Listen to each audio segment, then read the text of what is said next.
All others have had to use an emergency exit.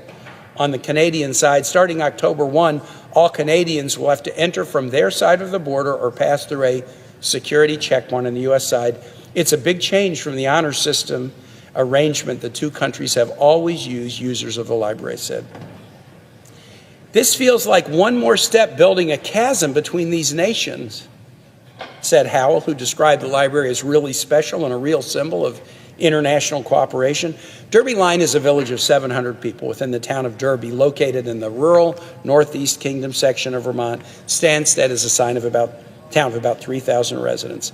Like many rural border communities in the U.S. and Canada, their economies and cultures are linked, but the ties have become strained under President Trump, who has advanced tariffs and tightened border protections in some communities that rely upon one another.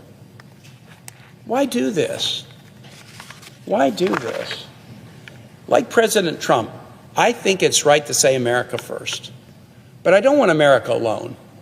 I don't want an America pushing aside its long-standing allies who have stood with us. Canada stood with us at 9/11. Canada has stood side by side with U.S. troops in every war we have been in. They have fought with our troops. They've bled with our troops. They've died with our troops in every war since the War of 1812. And yet we're going to treat them like an enemy. And we're going to make them come through an emergency exit into a library. This calls up to mind memories that I have of a South when I was born, the International Federation of Professional and Technical Engineers, the National Retail Federation. Retailers don't want to see costs of products increase. The North American Building Trades Union, sheet metal workers, the U.S. Conference of Mayors, Foreign Policy for America, the National Taxpayers Union, tariffs are a tax, and Advancing American Freedom, the think tank that was established by former Vice President Michael Pence, all have weighed in to support SJ Res 37. Tariffs are a tax. Tariffs will hurt our families. Canada is not an enemy. Let's act together to fight fentanyl. We can do that. We have done that. We showed it with the Halt fentanyl bill we passed 2 weeks ago. But let's not label an ally as an enemy. Let's not impose punishing costs on American families at a time they can't afford it. Let's not hurt American small businesses. Let's not make our national security investments in ships and subs more expensive. I earnestly request that colleagues support SJ 37 when we vote on it later today. And Mr. President, I yield the floor.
Mr. President. Senator from Washington. Oregon. Excuse me, sir. Northwest. Northwest. Thank you, Mr. Chairman. Mr. President. I rise to support my colleague, Senator Kaine's joint resolution to terminate the Trump order placing blanket tariffs on products Americans buy from Canada. And I'm going to start by saying, as a ranking Democrat on the Senate Finance Committee, I'm always struck by how much double talk there is about trade. So let's be clear as we start this part of the discussion. Tariffs are taxes on things we buy from other countries. The bottom line is those taxes make it more expensive for Americans to buy those products. No other country pays the tariffs. Let me repeat that. No other country pays the tariffs. The consumer pays the tariff. So if somebody tells you they can do tariffs and do it without raising prices, I'm sorry, but anybody who says that with a straight face is basically taking advantage of you.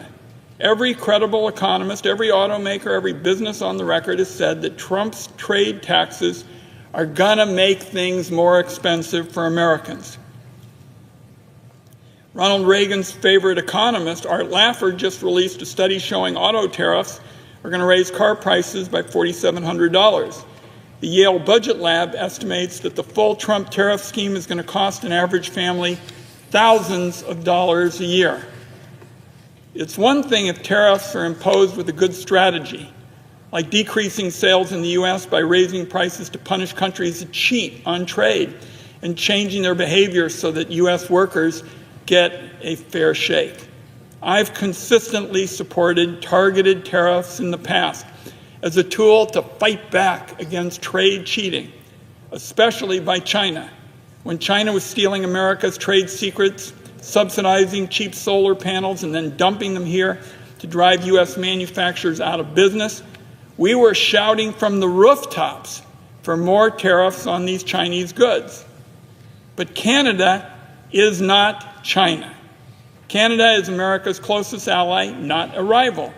Making everything Americans buy from Canada more expensive for some bogus reason is, in the words of the Wall Street Journal, quote, the dumbest trade war in history.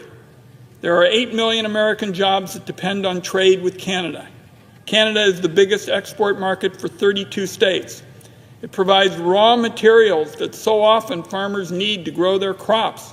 U.S. farmers can't replace 90% of that material that comes from Canada. Definitely not overnight. The only choice is higher prices. Again, Mr. President, higher prices paid for by Americans. So the stuff we buy from Canada gets more expensive. And on top of that, in response, Canada's already slapped tariffs on a whole host of crops. Ag products, dairy, alcohol, manufactured goods, the list goes on and on. Canadian grocery stores pull U.S. products off the shelves. Our small businesses and farmers are losing sales as we speak because of the weird obsession in the Trump administration with attacking our northern neighbor. Mr. President, plunging our economy into recession because of the Trump desire to annex Canada is just bizarre. Bizarre even by Washington, D.C. standards. Congress has delegated far too much of its authority to the executive branch, and it's far past time for the Congress to take it back. In 1962 and 1974, Congress passed laws handing the President major portions of our constitutional power over tariffs. It is time to reverse that trend. Those dates I mentioned, Mr. President, were before my time, but I want everybody to know on our watch, I think this has got to be a bipartisan concern, and we got to take these powers back, because if Republicans say it's not their fault that Trump's destroying our economy, why not do something like this to restore the power of Congress to set tariffs? I'm going to close by addressing the bogus claim of the Trump administration that tariffs are actually intended to stop fentanyl trafficking from Canada. Let me be clear, our immigration system needs reform, and the fentanyl crisis is a serious issue. Oregon is no stranger to the devastating effects it's wreaked on our communities. But reality is there is no crisis at the northern border. Less than 0.1% of fentanyl entering the United States comes from Canada. Fentanyl seizures at the northern border are down over 97% from July 2024. I think almost everybody understands that Canada is not the issue here. So instead of coming up with real solutions to get fentanyl off the street and out of our communities, Donald Trump has decided he would rather make threats and tariff our closest allies. So now, Mr. President, my colleague from Alabama is on the floor, and we're going to have a little bit of a discussion. We just talked about how we're going to handle it. But I want to be clear. If Donald Trump and the Republicans wanted to address fentanyl in an effective way, they would pass my bill to limit the millions of low-value packages that come into the United States from China and elsewhere. Getting a handle on these so-called de minimis imports will help our border agents detect the illicit imports of things like fentanyl and pill presses before they reach communities in the United States. So with that, Mr. President, as if in legislative session, I ask unanimous consent that the Committee on Finance be discharged from further consideration of S1185 and the Senate proceed to its immediate consideration. The bill be considered read a third time and passed, and the motion to reconsider be considered made and laid upon the table. Is there objection? Mr. President. Senator from Alabama. Reserving the right to object. The media, for some reason, is in full meltdown mode after President Trump declared today Liberation Day. Only my Democratic colleagues and the media, globalist media, would find a reason to be mad about that. I'm sadly convinced that my colleagues and the woke media would rather President Trump fail than achieve a goal to help the United States of America and the taxpayers. President Trump's views on tariffs, they aren't complicated. He believes, as I do, that America has been ripped off by unfair trade deals for decades and simply wants a level playing field. We have to change directions. What we're doing is not working. U.S. catfish and shrimp producers have faced some of the worst blows. For example, Vietnam is dumping billions, I repeat, billions of pounds of catfish, and India is dumping billions of pounds of shrimp every year into U.S. markets, flooding the markets, and reducing the price for our quality domestic products. It's devastating. We need to put a reciprocal tariff on these countries to protect our American producers. I get calls every day, whether it's cabinets, whether it's produce, whether it's fish, it makes no difference. Our people are going broke.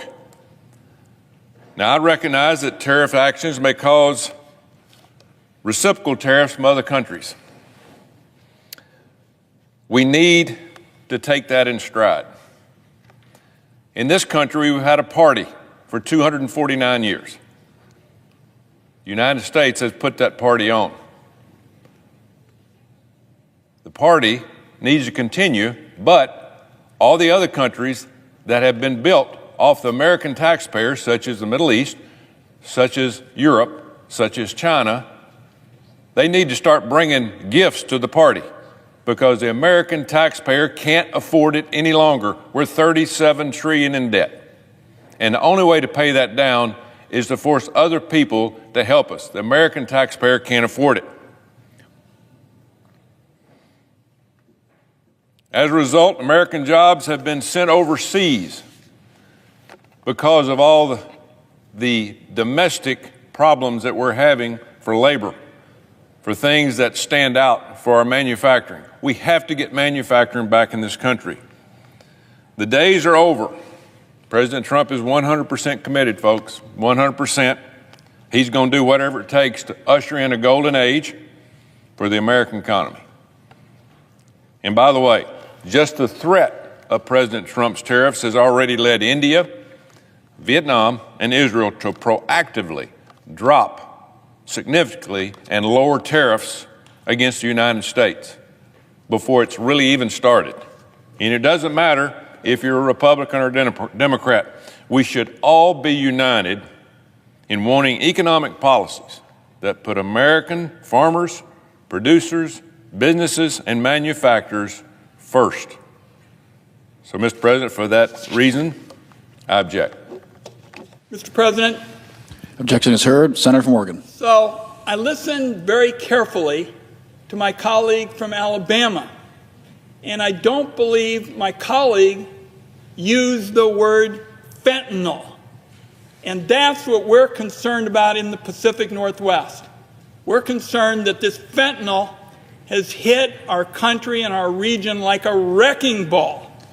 And so maybe when this all gets sorted out, he'll support my bill to crack down on fentanyl everywhere through reforms of this de minimis kind of area. And I would just say, for purposes of our discussion now, what I understand, and we all await the announcement, I gather, sometime late this afternoon, the Trump administration only is going to address de minimis shipments from China and nowhere else.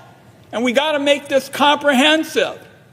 My colleague serving as president knows what it's like in the West with fentanyl hitting us so hard. If you just do it with China, Chinese companies are going to circumvent the rules and transship through other countries. That's why I felt so strongly about a comprehensive solution to get at this fentanyl, this poison that has hit us so hard. Because if you just go to one country, what you're going to have is something called merchandise laundering, Mr. President. We saw it when we did an investigation in the committee. A Chinese company ships its product through an intermediary in Vietnam or another third country.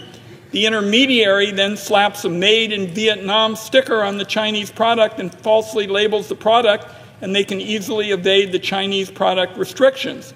And with millions of shipments coming in from China, there's no way for Customs and Border Protection to police Chinese products transshipped through third countries. This is not a new gimmick. Chinese companies have been circumventing tariffs all this time with products like steel and solar panels. I've been bird-dogging this issue since I passed the Enforce and Protect Act nearly a year ago. My de minimis bill that I hope will get bipartisan support for would stop the flood of low-value packages from all countries on a global scale. That is the only way to deal with this problem, not create, as my colleague from Alabama would do, a gigantic game of whack-a-mole. So I hope we'll be back on this floor doing something comprehensive to fight the scourge of fentanyl, and I proposed it with legislation. Mr. President, I yield the floor.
Mr. President, Democratic Whip. are we on a quorum call? We are not. Thank you, Mr. President. Mr. President, since taking office 72 days ago, the Trump administration has created chaos in our economy. The President, if you'll remember, campaigned on lowering prices for American families. Unfortunately, his policies and actions have done the opposite. Many families are worse off today than when he was sworn in. In February, egg prices, which has become a political standard bearer, hit a new all-time high in the United States. Just last week, a typical U.S. homeowner's monthly mortgage payment also reached an all-time high.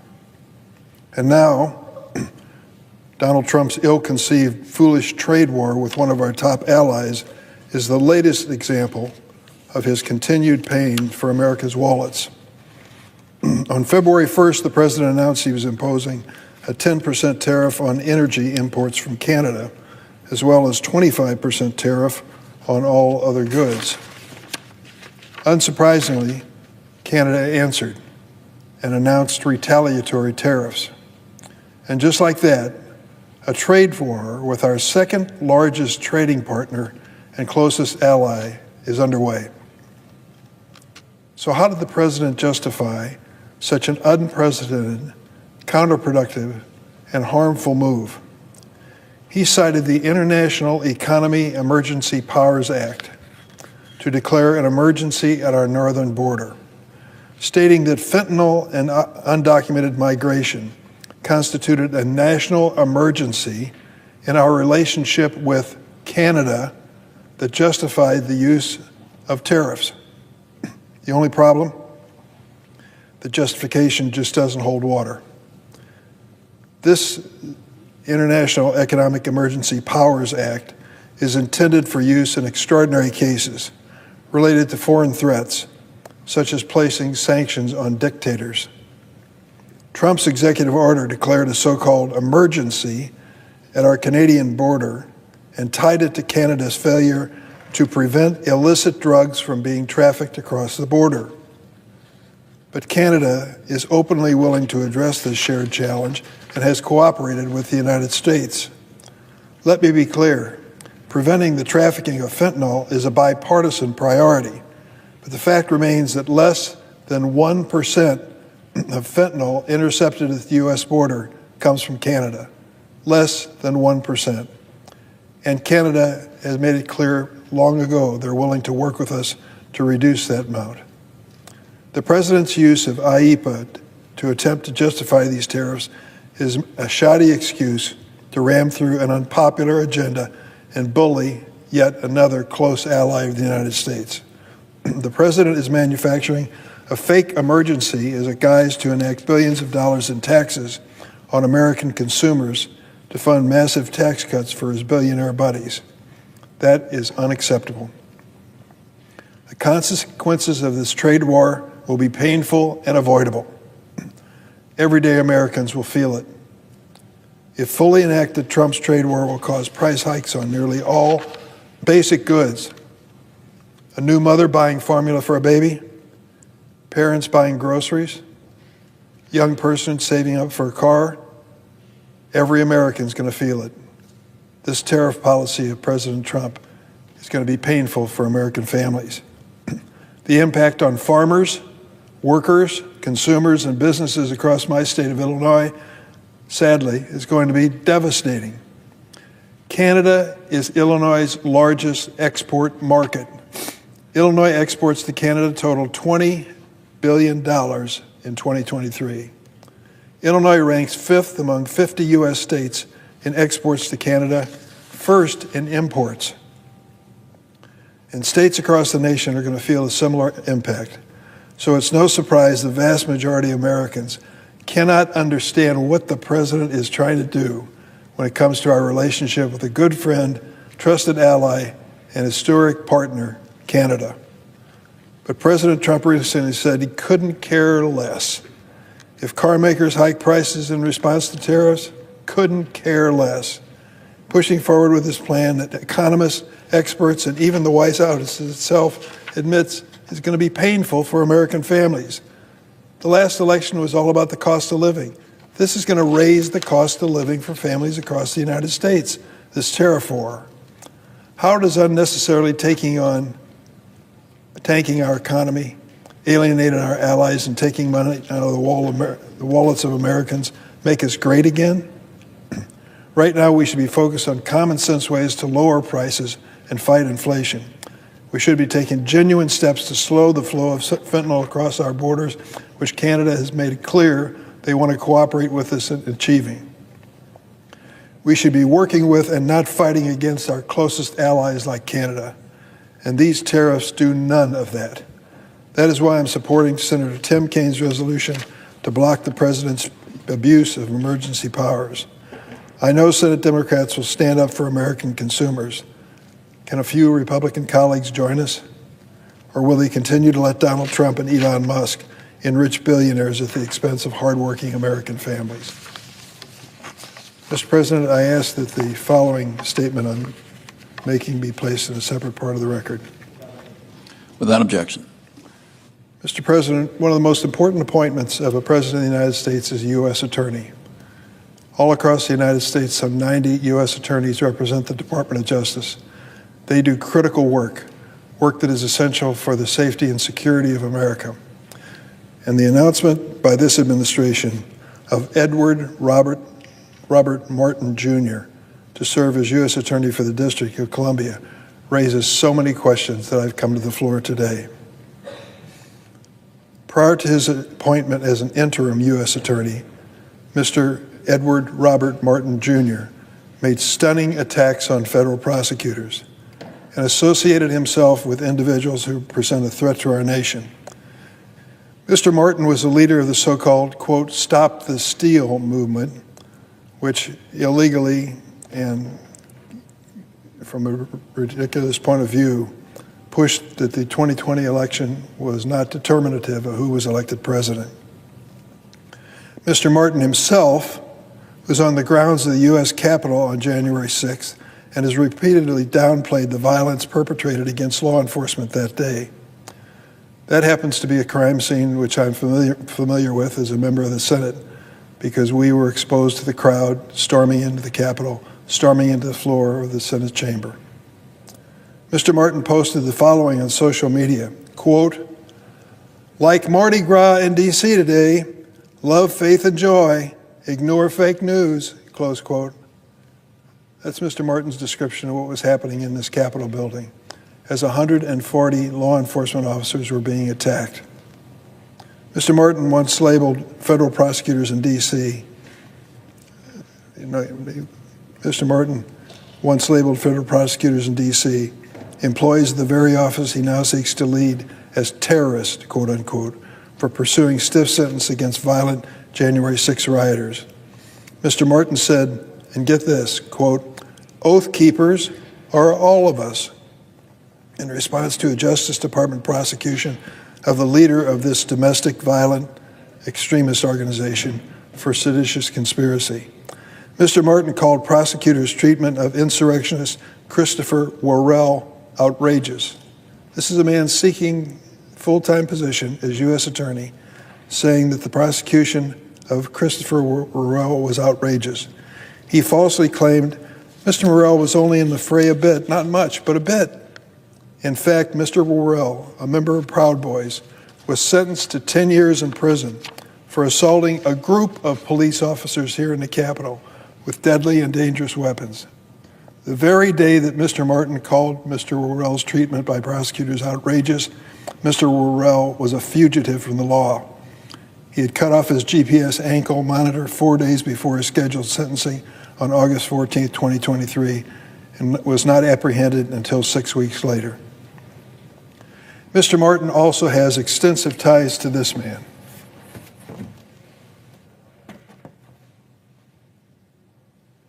His name is Timothy Hale Cuccinelli.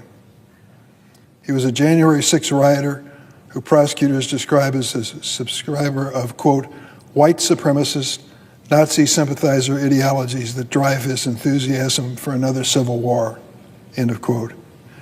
At Mr. Hale Cuccinelli's sentencing hearing, Judge Trevor McFadden who was appointed by President Trump, said, quote, of Mr. Hale Cuccinelli before him, statements and actions like yours make Jewish people less safe and less confident they can participate as equal members of our society. Beyond inaccurately portraying Mr. Hale Cuccinelli as a victim of an unjust conviction, Mr. Martin has inexplicably praised Mr. Hale Cuccinelli's character and intellect, despite Mr. Hale Cuccinelli's extensive, well-known personal history of anti-Semitism, misogyny, and racism. According to one of his co-workers, Mr. Hale Cuccinelli once said, and I quote, "Hitler should have finished the job," close quote. Further, Mr. Hale Cuccinelli reportedly claimed that he would kill all Jews and eat them for breakfast, lunch, and dinner, and he wouldn't need to season them because the salt from their tears would make it flavorful enough. Can you imagine this statement being made by a man who is a close friend of the President's suggestion for U.S. Attorney for the District of Columbia? One co-worker recalled Mr. Hale Cuccinelli saying that quote, babies born with deformities or disabilities should be shot in the forehead, close quote. Another told authorities that Mr. Hale Cuccinelli referred to black people. I can't use the words. I can't repeat them on the floor of the Senate, but it is terrible. According to videos Mr. Hale Cuccinelli himself recorded while storming the Capitol on January 6, he berated an officer guarding the west front of the Capitol, stating, "F you, the revolution will be televised," close quote. Days after the riot, a confidential human source recorded Mr. Hale Cuccinelli saying he wished for there to be another civil war, so he could also say he would give, quote, Jewish people 24 hours to leave the country, close quote. Sickening, outrageous. But stay tuned to what I'm about to report.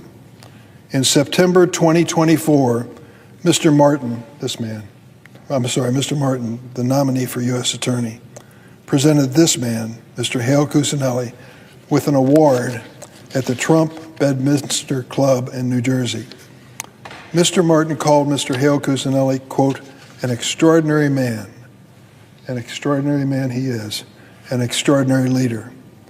After Mr. Hale Cuccinelli concluded his remarks, he hugged Mr. Martin, who then returned to the podium to say, quote, it's one of the goals of many is to make sure the world, and especially America, hears more from Tim because he's so extraordinary. This shocking conduct necessitates sworn testimony from Mr. Martin. He needs to be brought before the Senate Judiciary Committee and answer for his relationship with this individual. How could anyone be taken seriously as a U.S. attorney with this in his background? He deserves his day under oath to explain it. That's why the Democratic members of the Senate Judiciary Committee have asked Senator Grassley to hold a special hearing for Mr. Martin to explain this and many other things that he has done. The list is long, but the list is also very troubling. Mr. Martin has regularly threatened to prosecute various government employees, members of Congress, and press outlets in an apparent attempt to chill their lawful speech. On February 3rd, 2025, Mr. Martin informed Elon Musk that we will pursue any and all legal action against anybody who impedes your work. 4 days later, he followed up with Mr. Musk and stated, if people are discovered to have broken the law or even acted simply unethically, we will investigate them and we will chase them to the end of the earth to hold them accountable. On February 24th, Mr. Martin specifically targeted the Associated Press, writing, quote, as President Trump's lawyers, we are proud to fight to protect his leadership as our president, and we are vigilant in standing against entities like the Associated Press that refuse to put America first. Finally, since his nomination to serve as U.S. Attorney for District of Columbia, Mr. Martin appears to have attempted to scrub much of his public commentary. For example, nearly 1,000 hours of his podcast have been removed from online platforms, such as Spotify and Apple Podcasts, interfering with the committee's ability to thoroughly examine his record. He's trying to cleanse his past so he doesn't have to explain it. But the fact is, his relationship with this man, presenting him an award at the president's personal club in New Jersey, and heaping praise on him afterwards, is a clear indication to me that he should never be seriously considered for this job of U.S. Attorney. But let him come before us. Under oath, let him explain it. Let him try to tell us why this man is such an extraordinary leader an extraordinary person, and why this brand of anti-Semitism which he peddles should be tolerated by anyone, let alone the President of the United States. Mr. President, I yield the floor.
Mr. President.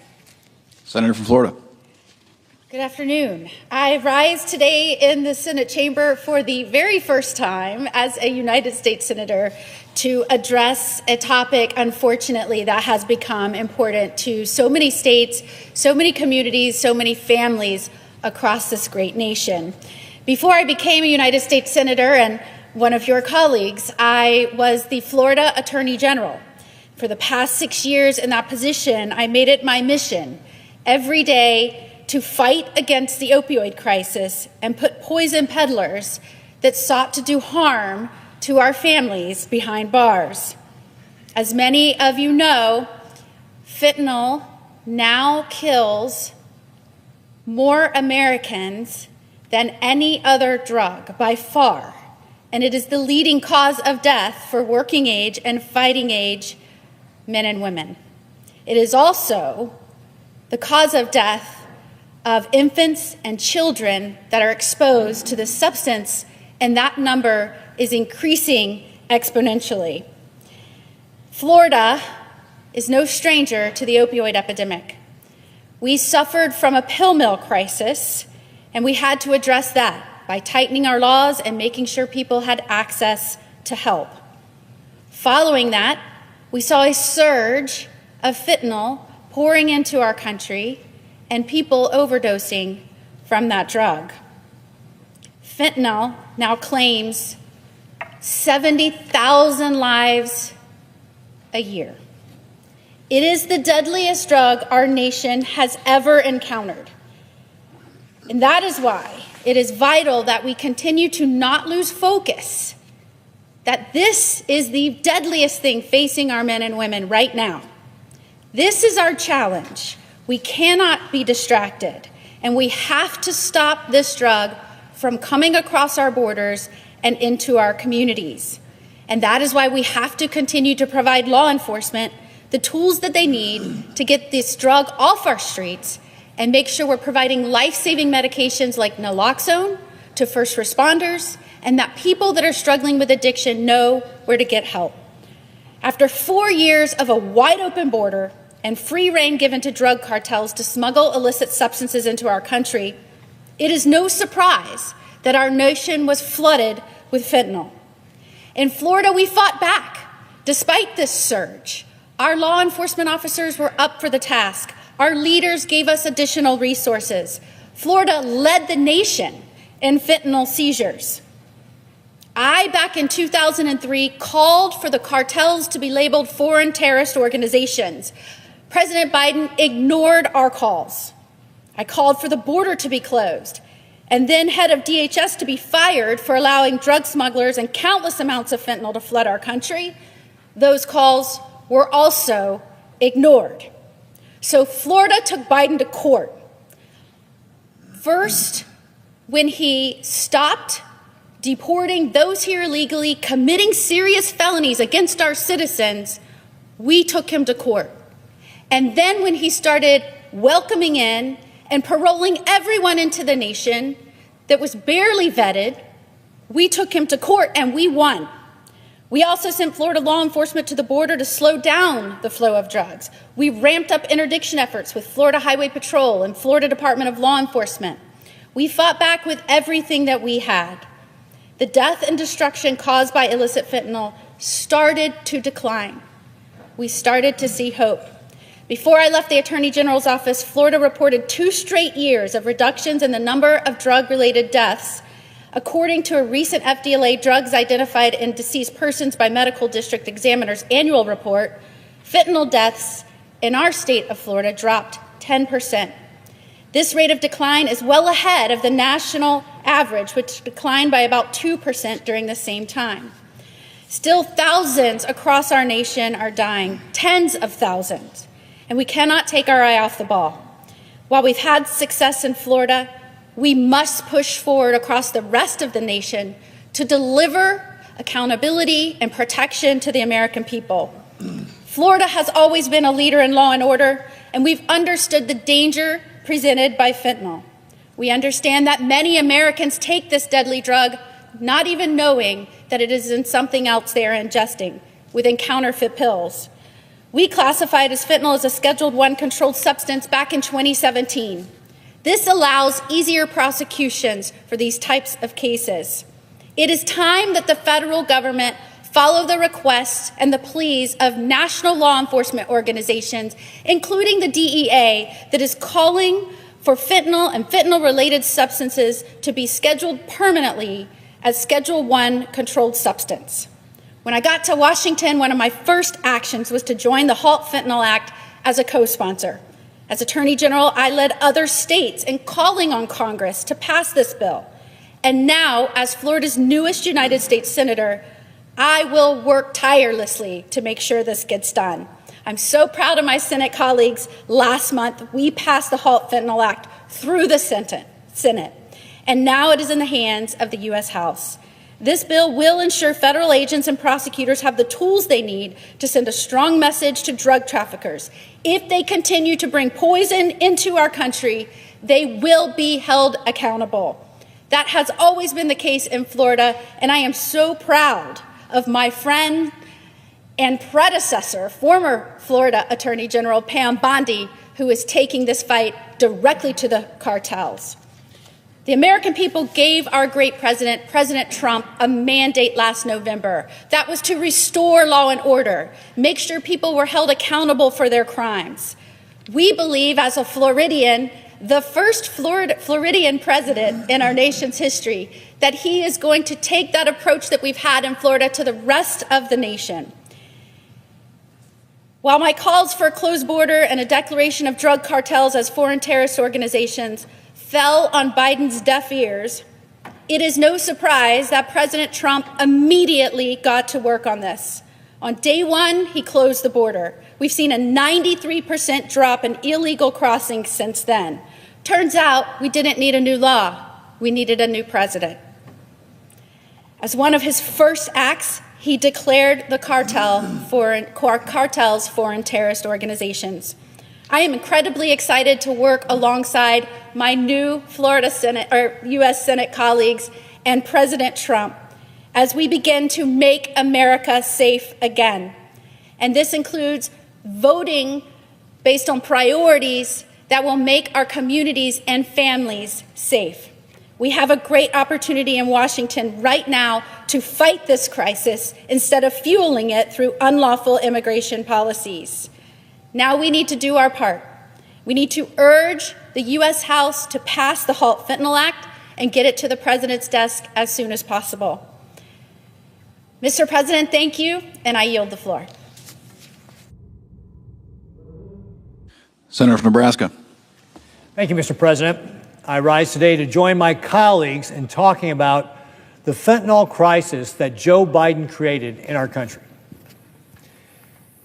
Joe Biden had 4 years of open border policies. Millions of people crossed illegally into our country. But on top of that, we saw a surge of fentanyl coming into our country. Fentanyl that is killing our young people. My colleague from Florida just referenced 70,000 people dying from fentanyl.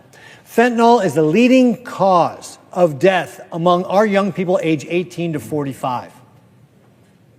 That fentanyl starts in communist China, where the precursors are made. And they get shipped to Mexico. The cartels turn it into that final product and bring it across the border. And we saw the impact in Nebraska. In 2019, law enforcement in Nebraska took 46 pills, just 46 pills, laced with fentanyl off of our streets. But after Joe Biden got elected, in just the first 6 months of 2021, that number jumped to 151,000 pills. And it wasn't just the numbers. It was the human cost. Taryn Lee Griffith, a young mom, 2 children. She took a pill that she thought was Percocet, but it was laced with fentanyl, and she died that night. Now her children are going to have to learn about their mom from stories and from pictures because they don't have their mom anymore. Sadly, that story is being told all across this country because of the fentanyl crisis that we have. President Trump was elected to stop this crisis. I mean, think about it. If we'd had 70,000 Americans killed in a terrorist attack, we'd be up in arms. It's more than are dying from car accidents or from heart disease in that age category. And yet Joe Biden did nothing. And President Trump got elected to stop it, to make a difference, to end this catastrophe. One of the ways he's doing that is by putting tariffs on the countries that are allowing this to ship through their countries, across their borders. I already mentioned how communist China and Mexico are linked to this. There was a daily podcast from the New York Times that talked about how President Trump's policies were already having an impact in Mexico. Some people have said, wait, using tariffs, that's creating a trade war. That is absolutely not the case. The case is this is a drug war. And the president is using the tool of tariffs to get a handle on it, to shut off the flow of fentanyl. In just 1 month under Joe Biden, law enforcement intercepted 1,400 pounds of fentanyl coming into our country. 1 month. That's enough to kill 300 million Americans. President Trump is using his powers to bring that to an end. Now, some people said, well, that's fine. We get it, Mexico, but what about Canada? Canada's not the problem here. But our northern border is also exposed. When Canada eased up on some of its visa restrictions, the cartels saw their advantage and started moving operations to Canada to transport both people illegally across the border and fentanyl. In fact, 60 Minutes just did a story where they talked to one of these cartel drug smugglers about what he was doing. And he said that this one smuggler was responsible for moving 30 kilograms of fentanyl across the border from Canada into the United States every month. That's enough to kill 15 million Americans. And he was doing it every month, and that was one smuggler. Now, he also said that lately it had been quiet.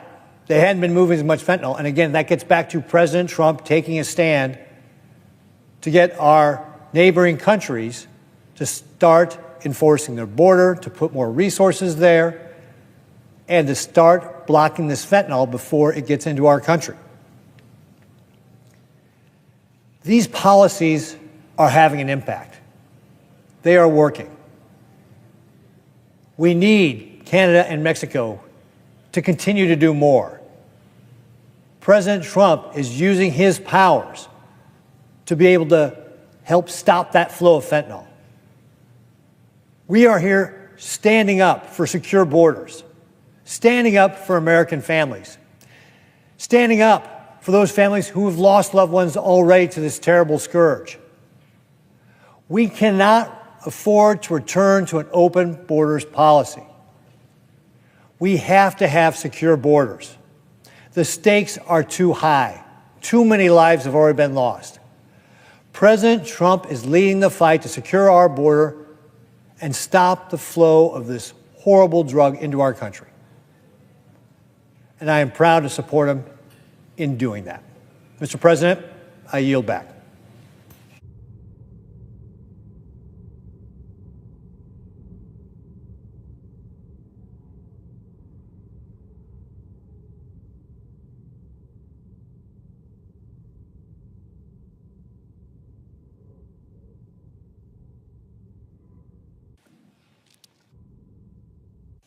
Mr. President. Senator from North Carolina. Mr. President, the fentanyl epidemic has touched nearly every American. Whether it's a family member, a friend, a neighbor, or a coworker, We all know someone whose life has been affected by the tragic reality of this crisis. It's widespread, it's devastating, and it can't be ignored.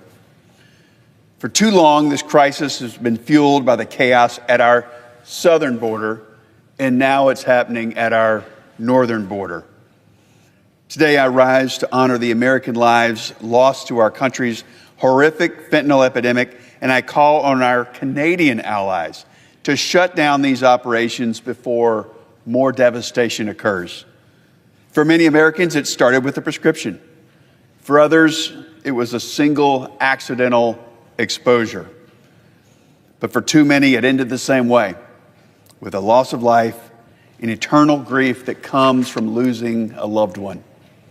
Now, the harsh reality is that fentanyl is a leading cause of death for Americans aged 18 to 45. Not cancer, not car accidents, fentanyl.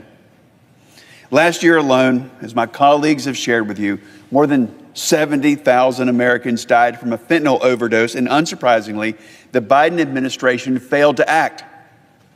Instead, President Biden willingly chose to let the situation get worse. For years, our southern border has been a major entry point for illegal drugs to pour into our country. But under President Trump's leadership, illegal crossings at the southern border have now dropped 94%. That's real progress. Now, however, we're seeing a dangerous shift. Drug cartels have found a new route and a new loophole to continue trafficking drugs into our communities, and it's through the northern border with Canada. Just last year, Customs and Border Patrol seized enough fentanyl at the northern border to kill 9.5 million Americans. That's nothing short of alarming. In fact, a member of Sinaloa's cartel, one of Mexico's largest and most well-known operations, they openly bragged, and I quote you this, quote, "Canada's border is much larger than Mexico's. There are more entry points through Canada than through Mexico. A lot more entry points, so that won't stop us," end quote. And when asked about the impact of fentanyl killing countless Americans, here's what he said, and again I quote, "Unfortunately, here for money we do anything. It's a business. It's a business," end quote. But friends, killing America is not a business. We should not be endorsing known criminal activity with an action. This is nothing short of a serious threat to our national security. Mr. President, when I talk to sheriffs in all 100 counties in North Carolina, I repeatedly hear the same message. Every single county in North Carolina is a border county. The U.S.-Canada border is the world's longest international border at more than 5,500 miles long, but it remains extraordinarily vulnerable as criminal cartel networks continue to take advantage of the gaps of our porous northern border. I think it's important to know that 87% of all terror watch list suspects that were encountered at land border ports last year, they came across our northern border. We have invested heavily in our southern border, and rightfully so, we've done that.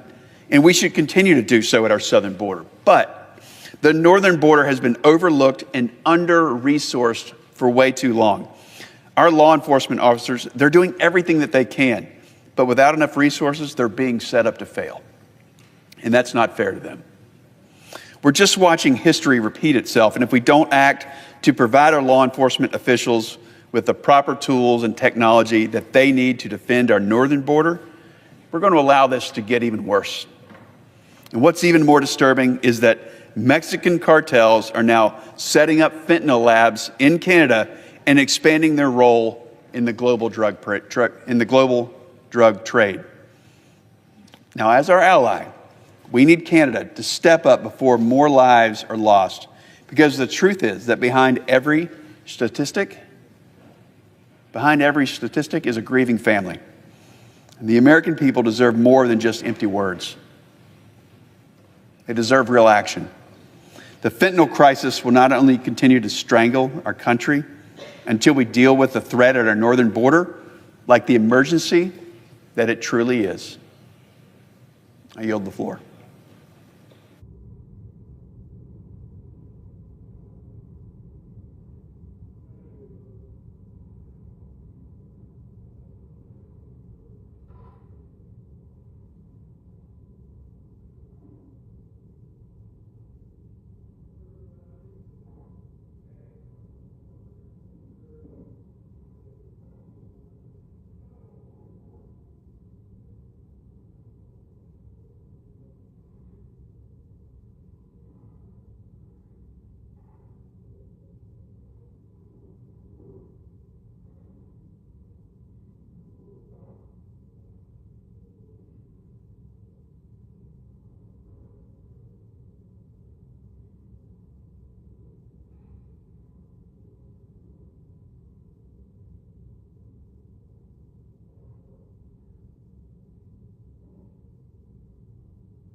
Senator from North Dakota. Thank you, Mr. President. I rise today to join my colleagues in calling attention to the devastating fentanyl fallout, made significantly worse by 4 years of failed Democrat open border policies, and to note the return of common sense border security policies led by Senate Republicans and President Trump. In March, Border Patrol agents encountered just 7,181 illegal immigrants attempting to cross the border, the southern border. 7,181. This is in stark contrast compared to just 1 year ago, when under President Biden, the total encounters for the month of March totaled 137,473. That represents a 95% decrease in crossings, from over 137,000 to about 7,000. This sharp drop of illegal encounters is thanks to a new administration and a new Republican majority in the House and Senate, which has prioritized securing our border by resuming policies that brought historically low encounters just 4 years ago. And, policies that we put in place 4 years ago that worked then, we put them back in place. They're working now. So all that discussion on the part of the Biden administration saying, oh, my gosh, they needed some new law somehow, just isn't so, is it? The numbers make that abundantly clear. And, of course, that means reinstating the migrant protection protocols or the Remain in Mexico policy, working with other countries to get them to accept return of their migrants, and resuming construction of the border wall. Again, common sense policies. Reinstating these policies help curb the illegal entry of individuals at our border and has begun the process of making our country safe again. But the work's not done. While taking advantage of the failed border policies of the prior administration, cartels and other transnational criminal organizations, or TCOs, flooded the border and gained a criminal foothold in our country. The presence of the cartels and other bad actors operating within our borders led to criminal acts like drug trafficking, human smuggling, and other illegal activities. On his first day in office, President Trump signed a series of executive orders addressing the border crisis that have been affecting our country, and has begun the process of removing criminals who had illegally entered under the previous administration.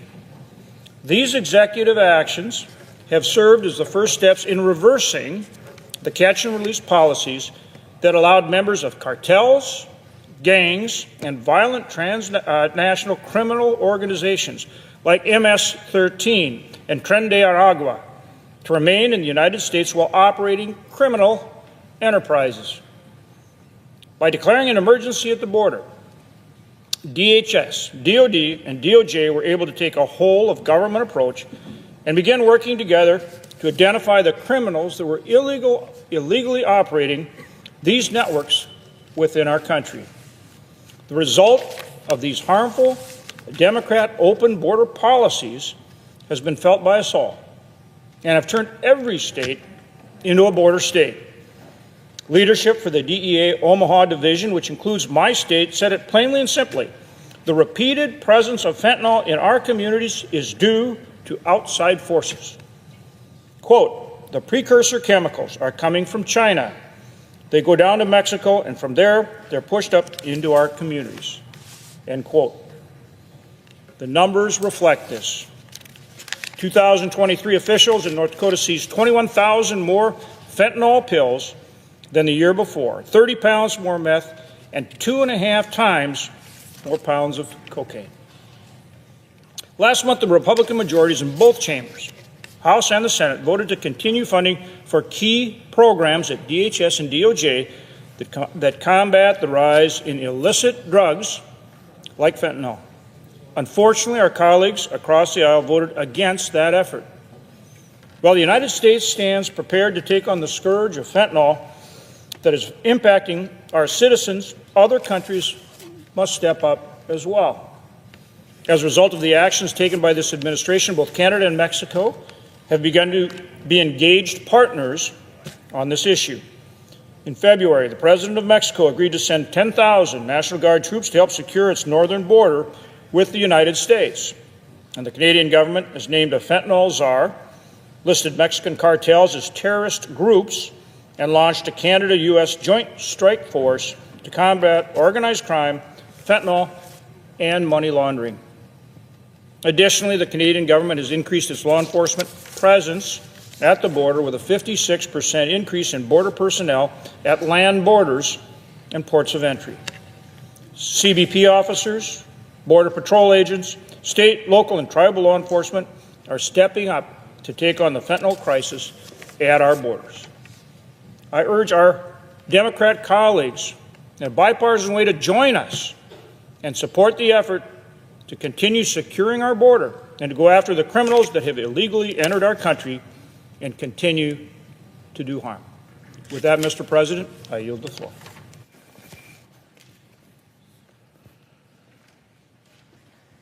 Mr. President. The senator from Oklahoma. Mr. President, I'd ask unanimous consent that Senator Wyden and I both be able to complete our remarks before the vote. Without objection.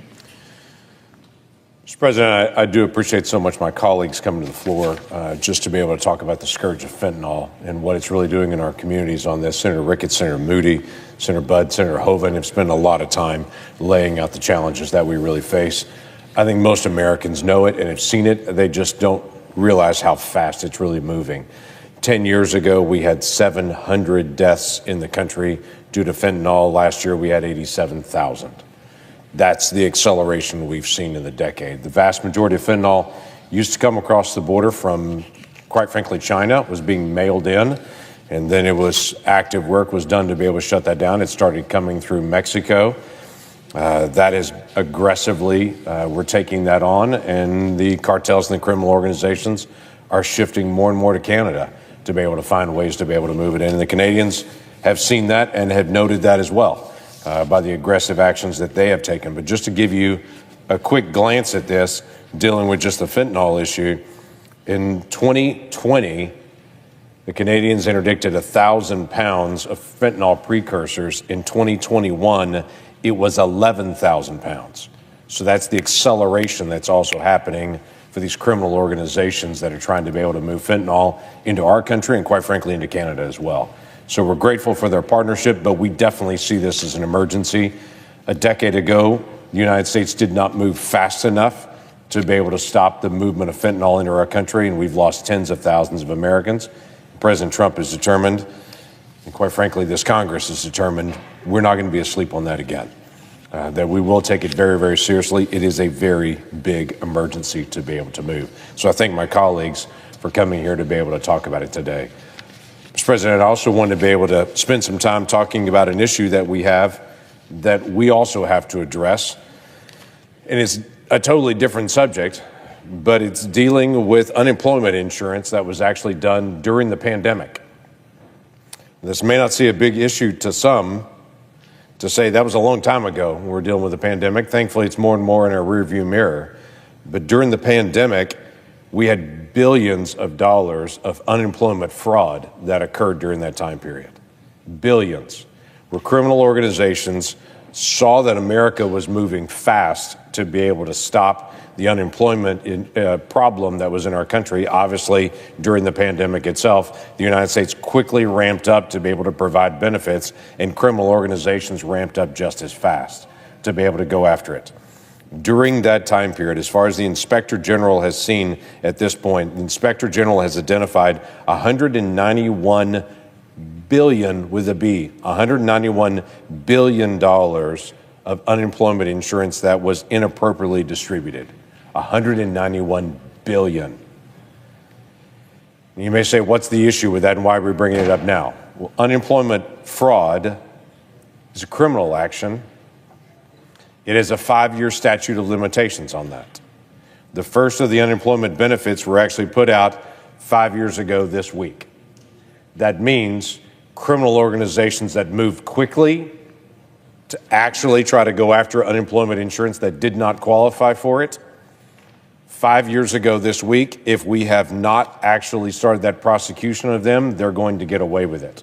And you know what? Next week, there's another group. Next week, there's another group. Next week, there's another group. And until this body determines that we need to stop unemployment fraud and we should not allow criminal organizations to get away with $191 billion of tax dollars, they're going to continue to get away with more of it every single week. So, Mr. President, what I bring is actually a solution to this. It's a simple extension of the statute of limitations for the unemployment insurance. This is simple. This is straightforward. This is already overwhelmingly passed the House of Representatives. It passed with a vote of 295 to 127. That is 83 House Democrats voting for this bill. This is a very bipartisan bill, and this is just a straight extension of this so that we stop the fraud that we know 100% and our inspector generals have already identified and says has occurred to the tune of $191 billion that we know of. So, as if in legislative session, I ask unanimous consent that the Senate proceed to the immediate consideration of calendar number 29, H.R.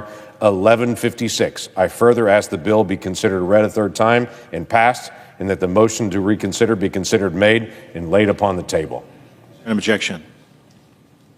In the right to object. The senator from Oregon.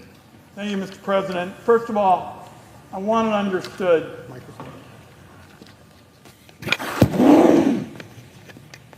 I want it understood that we take a backseat to nobody when it comes to fighting this fraud. And that's why I negotiated a bipartisan package in the last Congress dealing with a host of issues relating to addressing fraud and making improvements to unemployment insurance. I negotiated that bill with our ranking member, now the chairman of the Finance Committee, and I'm a little struck by what's going on here because my colleague, my friend from Oklahoma, was a co-sponsor of that proposal. In other words, we did what the American people say they want, which is to have people find common ground on common sense matters, like fighting fraud. Our bipartisan proposal went after pandemic-era fraud by extending the statute of limits on prosecutions. It would help to prevent fraud in the future. It would help states improve their unemployment insurance programs to get benefits out on time in the event of a big economic crash like we saw in 2020. It would make better use of data to prevent abuse. It would protect people who got overpayments entirely due to somebody else's mistake and who may not even know it to this day. So I will tell you, I think it is odd at best, but certainly disappointing, that our Republican colleagues have decided to walk away from a really good bipartisan agreement. The proposal they brought to the floor is much smaller, it's much narrower. In fact, instead of looking forward, it's looking backward. No improvements to unemployment insurance, no fraud prevention looking at the future. In fact, the bill before the Senate actually cuts $5 million of crucial fraud prevention funding that Democrats secured after the pandemic. So you ask yourself, why are Republicans attempting to make this cut? Because the nonpartisan experts at the Congressional Budget Office looked at this narrow proposal my colleagues have brought forward. They've said if Congress were to pass this bill, Republicans would spend more money trying to track down fraud than they'd actually recover from the fraudsters. So government efficiency is something we're all interested in. You got me at hello on the concept of working on those kinds of issues in a bipartisan way. But here's a Republican anti-fraud proposal that loses taxpayer dollars overall. And to pay for it, they'd cut future fraud prevention. That just strikes me as defying common sense. Another issue with this approach I want to highlight. The bill now before the Senate fails to provide any protections for workers who got overpaid through no fault of their own. Colleagues may remember that when the pandemic UI program was created, it was in the midst of the COVID crisis, highest unemployment since the Great Depression, tens of millions of Americans out of work, entire sectors of our economy essentially mothballed. Congress scrambled to create an unemployment insurance program for Americans who weren't eligible for traditional unemployment insurance. Without it, a whole lot of people would have gone hungry and lost their homes. In the rush to get urgently needed relief to those out of work, some states made mistakes, provided a number of workers more in unemployment than they were entitled to. These workers didn't defraud anybody. A lot of those people who received overpayments had no idea that they got more money than they should have. The issue is some states are running their unemployment insurance programs with decrepit old systems they can barely keep up, and they made mistakes. Now, 5 years down the line, my colleagues on the other side of the aisle want to claw back these payments, even from people who did nothing wrong. In fact, some of these people to this day aren't even aware that they were overpaid. They certainly aren't fraudsters. The states made mistakes in the heat of an economic crisis. The Congress shouldn't be punishing individual workers who had no idea in the first place what was going on. A final issue with the proposal. The Trump administration has made a mockery of fraud prevention by illegally firing the Department of Labor Inspector General. The Inspector General's office successfully oversaw unemployment fraud investigations throughout the pandemic. In my view, firing the Inspector General is a big setback in the fight against fraud in the unemployment insurance program. The Trump administration has also given DOJ unfettered access to unemployment insurance claims data.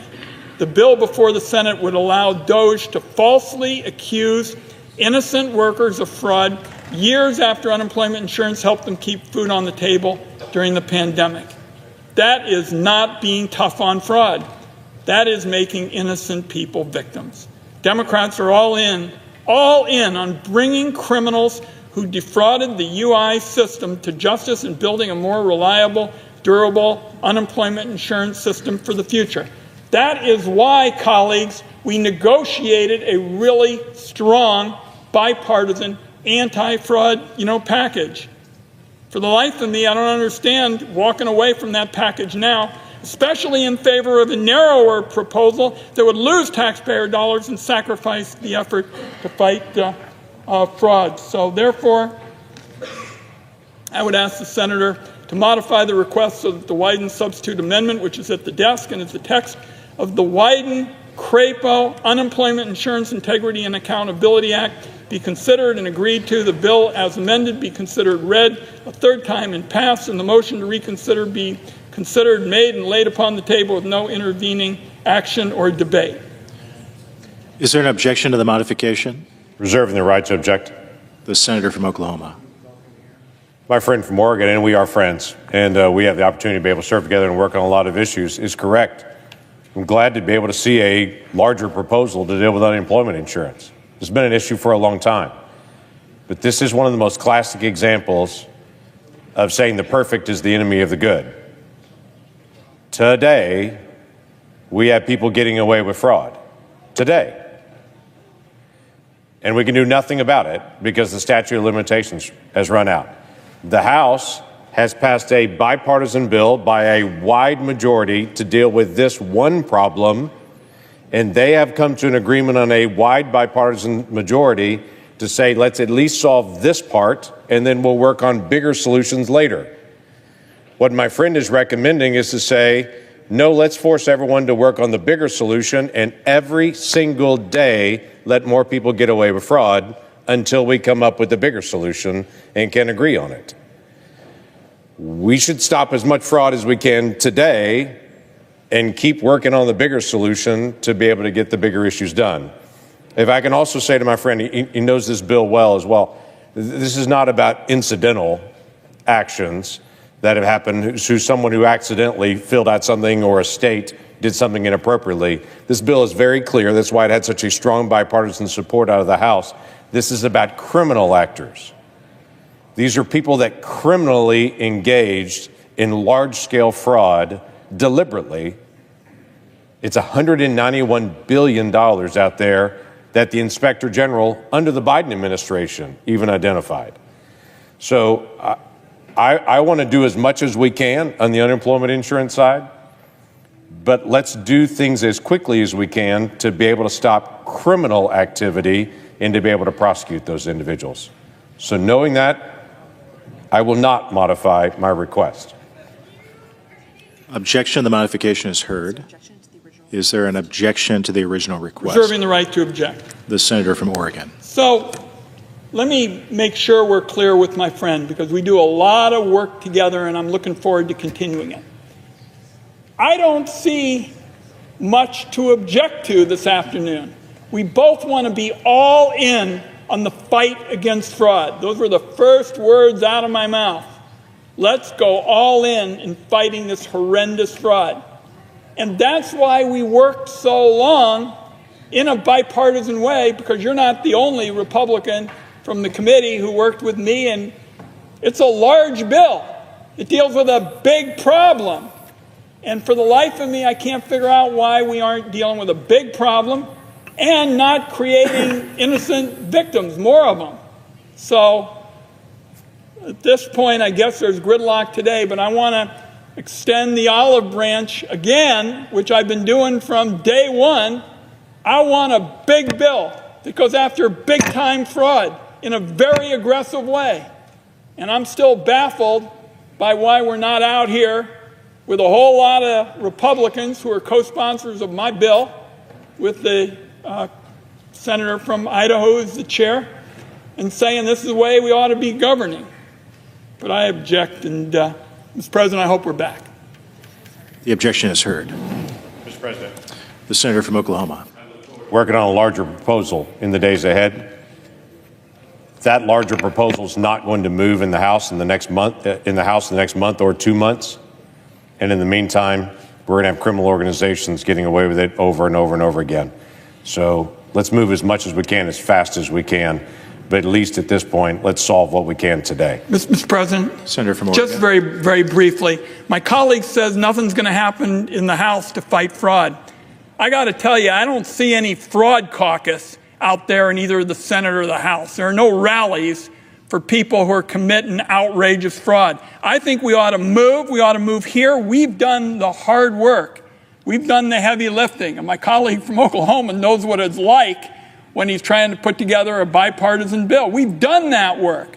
I think we ought to move here and then talk to our colleagues in the House. Why don't you now pick up on the hard work we've done, and we'll get serious about fraud. So we're going to continue this conversation, and I've always wanted to work with my colleague from Oklahoma on these kinds of issues, and we're going to stay at it until we deal with big-time fraud in a big-time way in the United States Senate in a bipartisan way. Mr. President, I yield back. Mr. President. Senator from South Dakota. Mr. President, I ask unanimous consent to waive the mandatory quorum calls with respect to the Sawyer and Dillon nominations. Is there an objection? Without objection. Without objection. The clerk will report the motion to invoke cloture. Cloture motion. We, the undersigned senators, in accordance with the provisions of Rule 22 of the Standing Rules of the Senate, do hereby move to bring to a close debate on the nomination of Dean Sawyer of Missouri to be Solicitor General of the United States, signed by 17 senators. By unanimous consent, the mandatory quorum call has been waived. The question is it the sense of the Senate that debate on the nomination of Dean Sawyer of Missouri to be the Solicitor General of the United States shall be brought to a close? The yeas and nays are mandatory under the rule. The clerk will call the roll. Ms. Alsobrooks, Ms. Baldwin, Mr. Banks. Yes.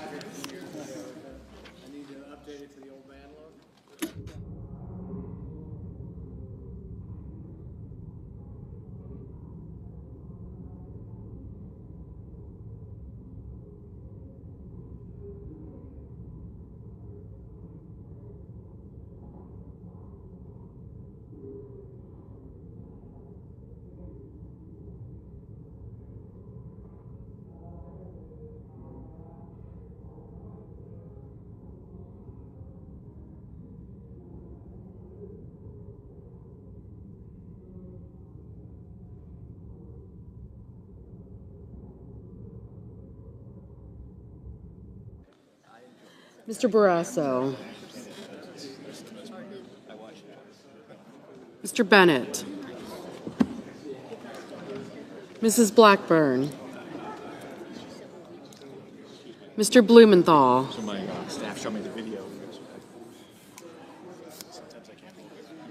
Ms. Blunt Rochester.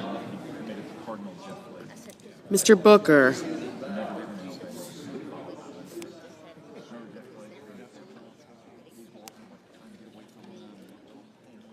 Mr. Bozeman. Mrs. Britt. Mr. Budd. Ms. Cantwell. Mrs. Capito. Mr. Cassidy. Ms. Collins. Mr. Coons. Mr. Cornyn.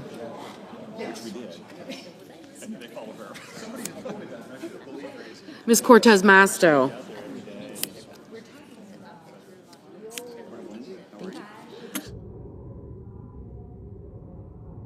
Mr. Cotton. Mr. Kramer. Mr. Crapo. Mr. Cruz.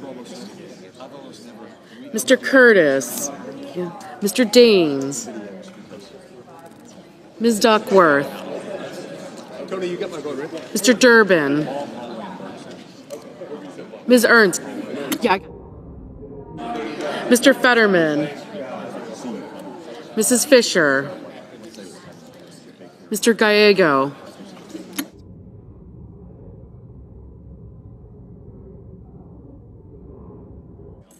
Mrs. Gillibrand. Mr. Graham. Mr. Grassley. Mr. Haggerty. Ms. Hassan. Mr. Hawley. Mr. Heinrich. Mr. Hickenlooper.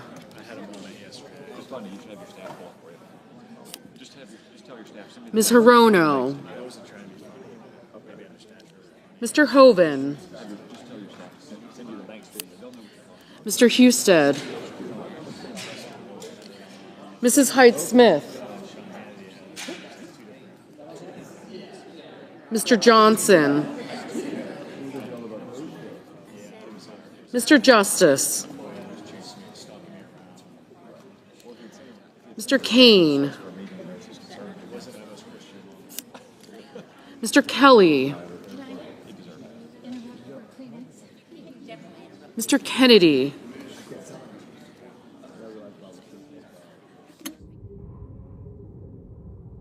Mr. Kim. Mr. King. Ms. Klobuchar. Mr. Langford. Mr. Lee. Mr. Lujan. Ms. Lummis. Mr. Markey.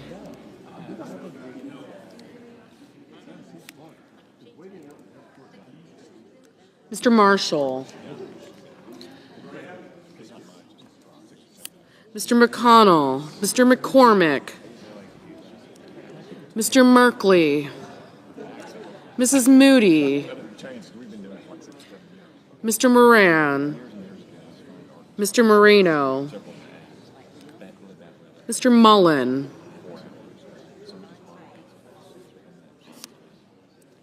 Ms. Murkowski. Mr. Murphy. Mrs. Murray. Mr. Ossoff. Mr. Padilla.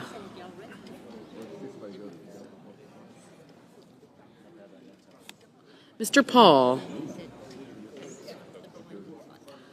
Mr. Peters. Mr. Reed. Mr. Ricketts. Mr. Risch. Ms. Rosen. Mr. Rounds.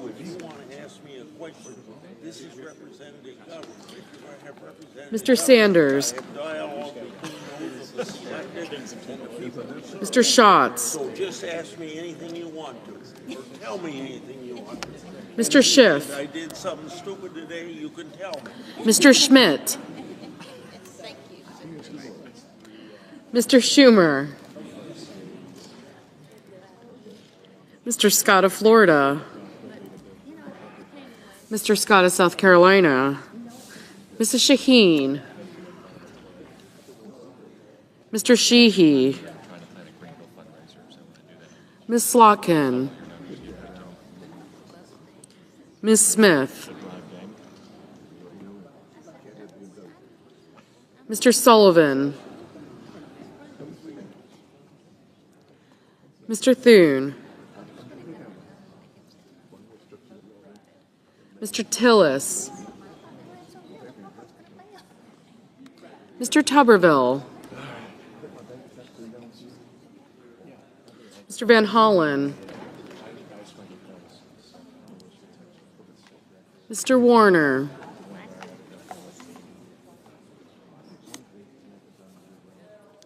Mr. Warnock.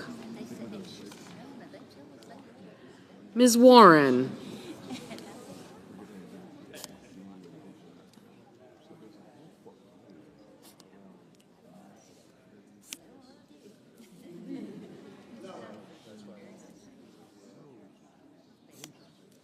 Mr. Welch, Mr. Whitehouse, Mr. Wicker, Mr. Wyden, Mr. Young.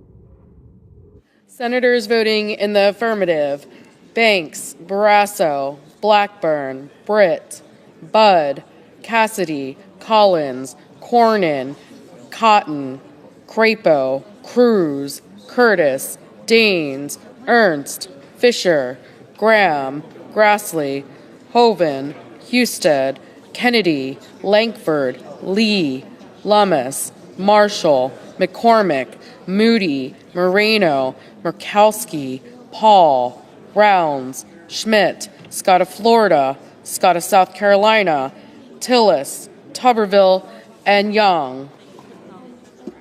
Yes. Senators voting in the negative: Bennett, Durbin, Hassan, Markey, Merkley, Rosen, Schatz, Warren, and Wyden. Ms. Smith. Ms. Smith? No. Mr. Ricketts. Mr. Ricketts? Aye.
Mr. Mullen. Mr. Mullen, aye.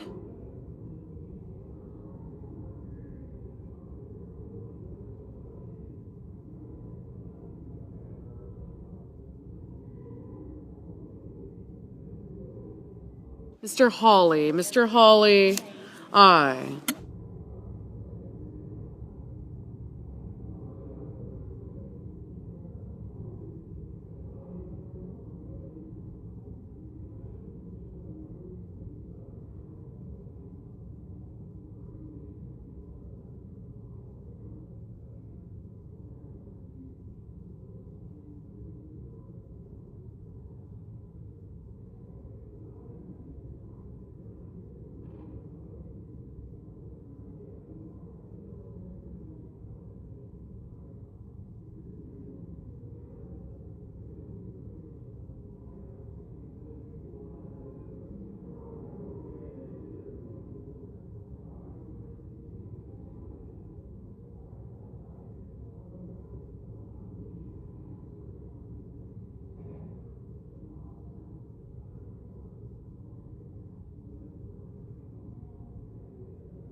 Mr. Hickenlooper, no.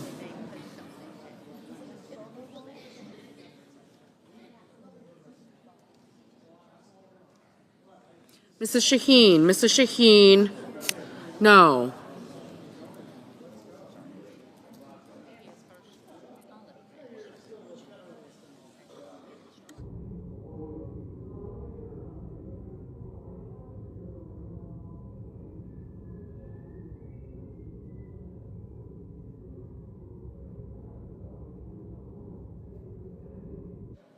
Mr.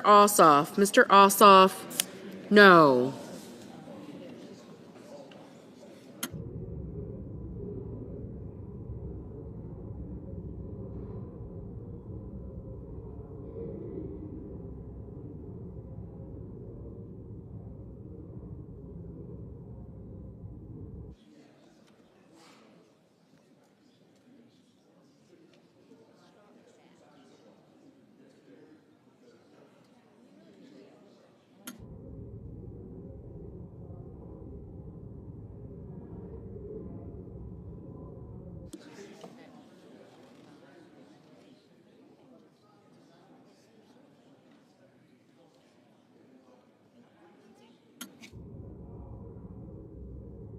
Mr.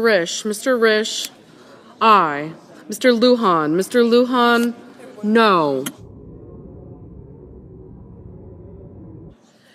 Mr. Padilla, no.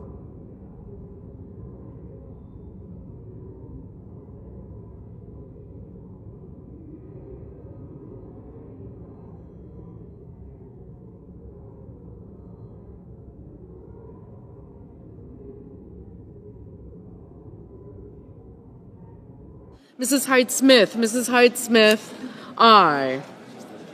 Mr. Kaine, no. Mrs. Capito, aye.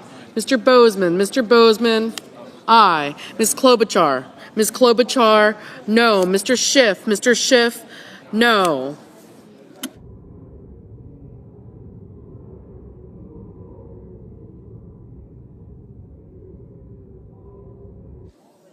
Ms. Alsobrooks, no. Mr. Whitehouse, no.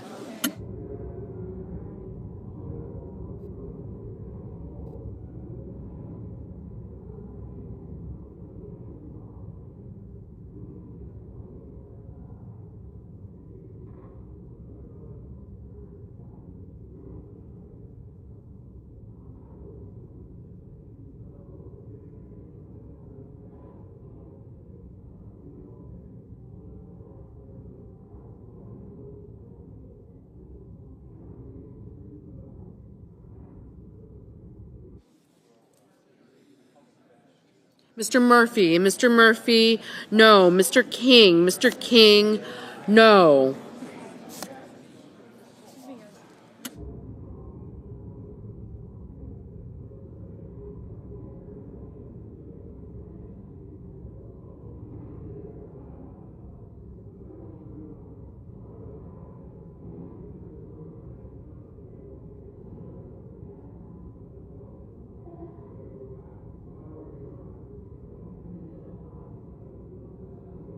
Ms. Baldwin, no.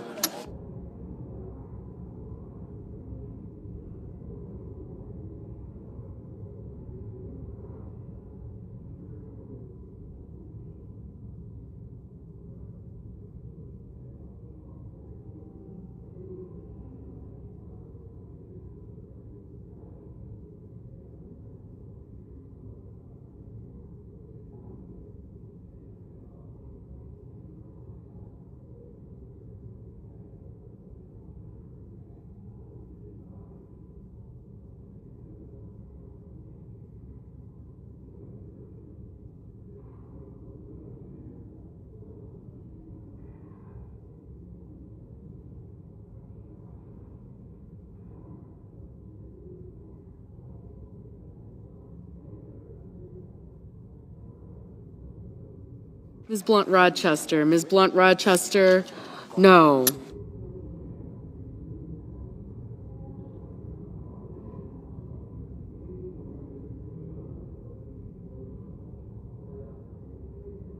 Mr. Gallego. Mr. Gallego, no.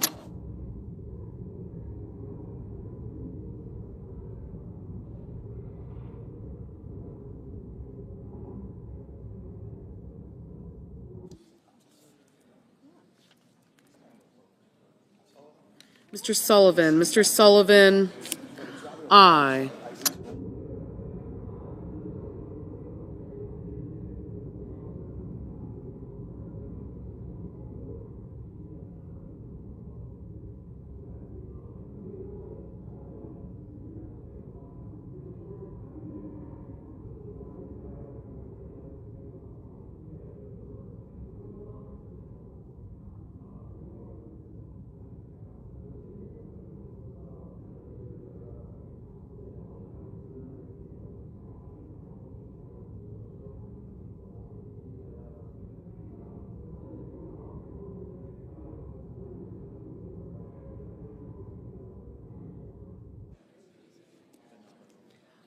Mr. Justice. Mr. Justice, aye. Ms. Cantwell. Ms. Cantwell, no.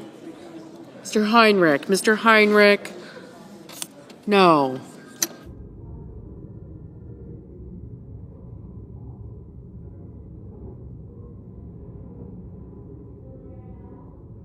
Mrs. Gillibrand. Mrs. Gillibrand, no.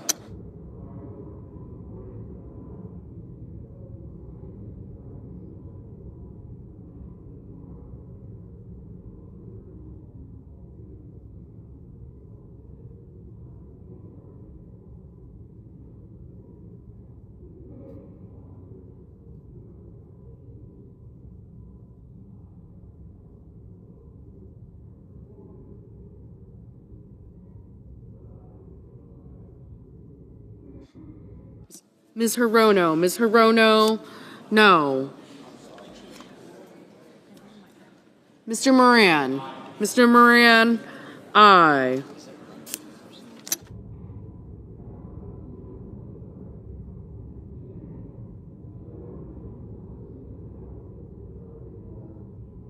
Mr. Kramer. Mr. Kramer, aye. Mr. Wicker. Mr. Wicker, aye.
Mr. Fetterman. Mr. Fetterman, no.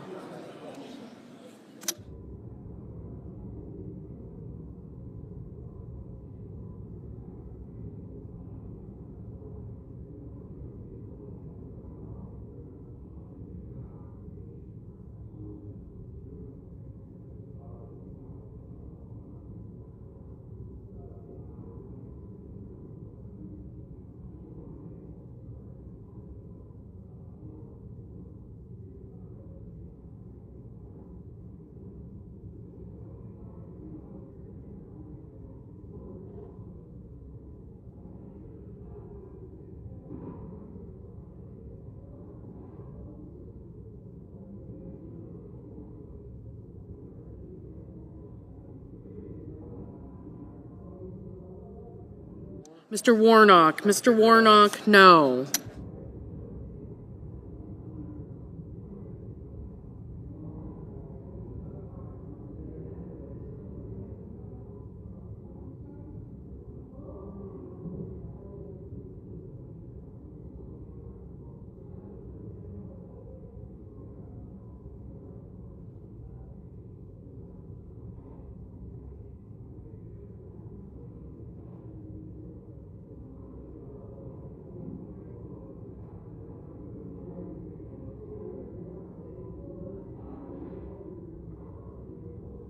Mr.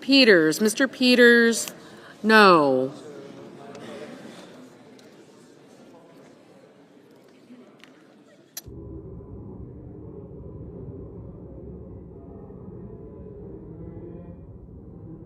Mr. Schumer, no.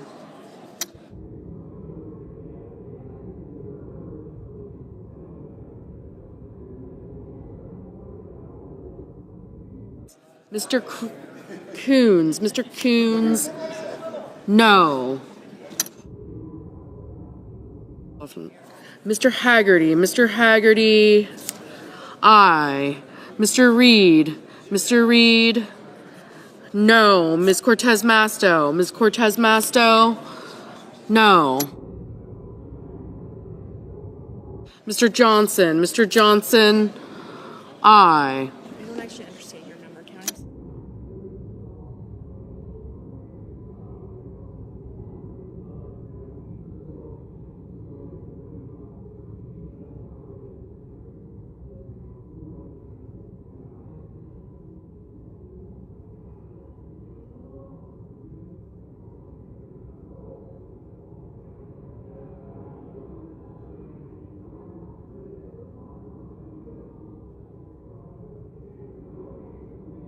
Mr. Thune, aye.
Mr. Kelly, no.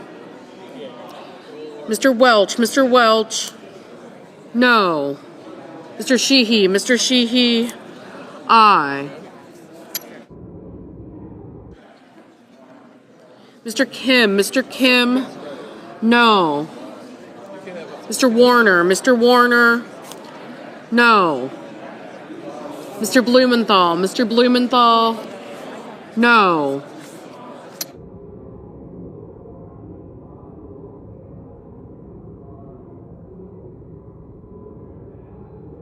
Ms. Duckworth, no.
Mr. Sanders. Mr. Sanders, no.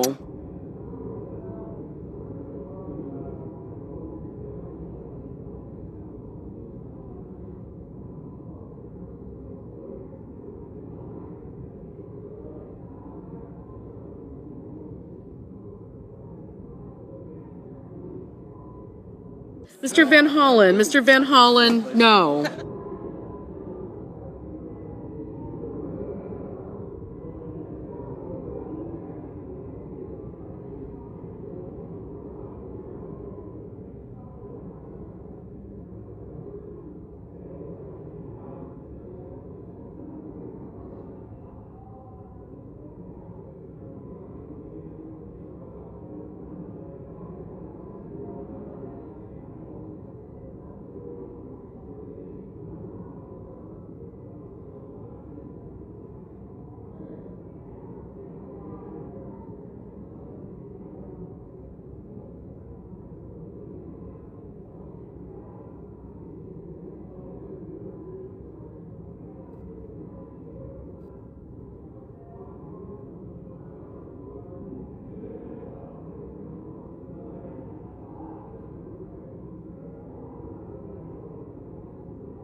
Ms. Slotkin, no.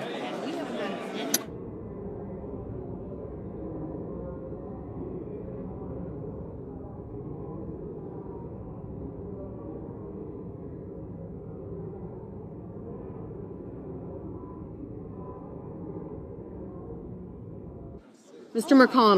McConnell, aye.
Mr. Booker, no.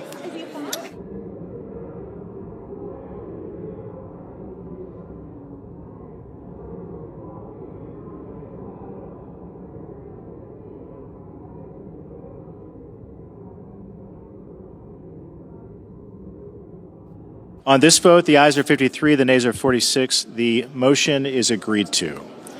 The clerk will report the motion to invoke cloture. Cloture motion. We, the undersigned senators, in accordance with the provisions of Rule 22 of the Standing Rules of the Senate, do hereby move to bring to a close debate on the nomination of Harmeet Dillon of California to be an Assistant Attorney General, signed by 17 senators. By unanimous consent, the mandate and quorum call has been waived. The question is it the sense of the Senate that debate on the nomination